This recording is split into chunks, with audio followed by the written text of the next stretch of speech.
Yeah, so look, this game between AC Milan and Feyenoord, the second leg of the Champions League playoffs, it had a lot of thrills and spills, and yeah, which resulted in Feyenoord basically securing qualification for the Champions League round of 16. They were able to hold AC Milan to a 1-1 draw at San Siro, equalizing in the second half through Julian Carranza.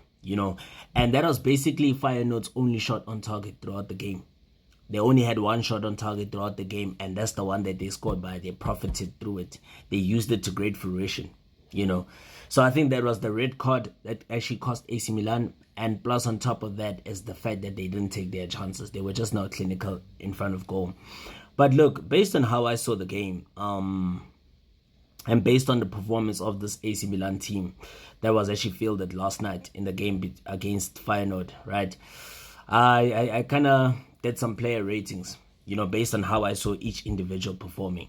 And I'll obviously start with the goalkeeper, Mike Magnan. Recently he just extended his contract with the club, which will see him extend his contract with AC Milan until 2028. It has been agreed upon verbally, but he just has to sign the documents today.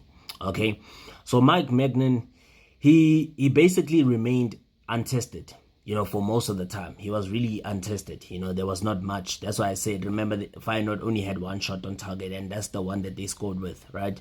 So he was untested. The visitors found their second half equalizer with their first shot on target of the night. So basically, Mike Magnan, I'll just give him like what, a 7?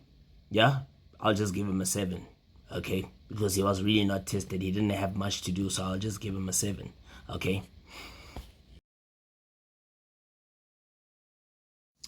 Secondly, Kyle Walker. So Kyle Walker's performance, I'm just gonna keep it short and brief, right? With Kyle Walker, his presence on the right flank, seemed to make the whole defense more confident and calm. Okay, as with his leadership, his concentration, and his speed, still makes him a tough obstacle to actually overcome for his opponents. Okay, so Kyle Walker really had a decent game at right back. You know what I'm saying? And he really, really offered AC Milan so much going forward on the offense. He offered so much. He offered AC Milan some width to actually play with so that they can be able to create those chances. Okay, and that's exactly what they did. So it was just not to be AC Milan's day, but Kyle Walker really had a decent game, right? And with that being said, I'll give Kyle Walker an 8 out of 10 for his performance in last night's Champions League game. And then the German defender, Theo. So Theo, remember, he also had a decent game. He's the one who actually provided the assist for Jimenez's opening goal, right? And he actually put up a great, solid defensive, play. He was very solid in that defense for AC Milan. The reason why even Feyenoord couldn't actually create much was because of his solid display. He really, really put in a great performance, a great shift on the day for AC Milan. And that, with that being said, I'll also give him an 8 out of 10 performance rating. An assist and plus a great solid defensive display from the German defender deserves an 8 out of 10 for his player rating.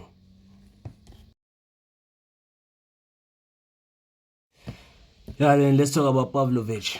Theo's center back partner, Pavlovic, the Serbian. Look, on the side of Pavlovic, he really did make a good pass, with regards to the goal that AC Milan scored. However, it is very important that you have to take into consideration that perhaps, he could have done slightly better in actually keeping the opponent out when it comes to the fact that, when you look at how Feyenoord actually scored, right? Yes, it was a great defensive splitting pass from Feyenoord, which actually set up the goal, right? But I think Pavlovic could have done slightly better. He should have done slightly better, in that, in actually defending that, in actually preventing that situation from happening. And with that being said, he really defended well aside from that. But he was, he also tried a few things in attack, but however, it was a great defensive performance. As for Theo Hernandez, this was definitely a night for him to forget. Definitely a night for him to forget. I mean, it was such a dismal performance from the French fullback, to say the least. 0 clearances, no tackles, no crosses into the box, 2 yellow cards, a very silly red card, I must say, and it was just a dismal performance. I mean, I don't know what was he thinking, what was going through his mind, because this was the downfall of the Rossoneri on a night where they should have actually won this game by 2 or 3 goals clear. I mean, this performance, this dismal performance from Theo Hernandez, it basically feels like a repeat of Musa's display against Dinamo Zagreb, right? With 2 incredibly silly and unnecessary yellow cards. You know, Milan were actually en route to actually a good win, to securing a good victory. You know, completing, you know, dominating completely, like they completely dominated Feyenoord on the night. You know, however, this red card changed everything. It just reminds me of what happened even last season between the game with Barcelona and PSG in the second leg of the quarterfinals. Barcelona were in complete control of the game until Araujo got that silly red card. That actually changed the entire complexion of the game. When it comes to Champions League football, a red card can actually change the entire complexion of the game, especially when you're in the knockout stages, when you're in the crucial phases of the UEFA Champions League. And that's exactly what happened in this game between AC Milan and Feyenoord. You know, he should have kept his cool, man. He really should have kept his cool. You know, there was really no need for him to do that. It was so unnecessary. You know, I think right now he really should hang his head in shame, because that dive was so unacceptable, and he knows it. Because that's what actually changed the entire complexion of the game. That's what gave Feyenoord hope of getting back into this game and actually securing a much needed win. And by them securing that much needed win was this for them to score that 1 goal.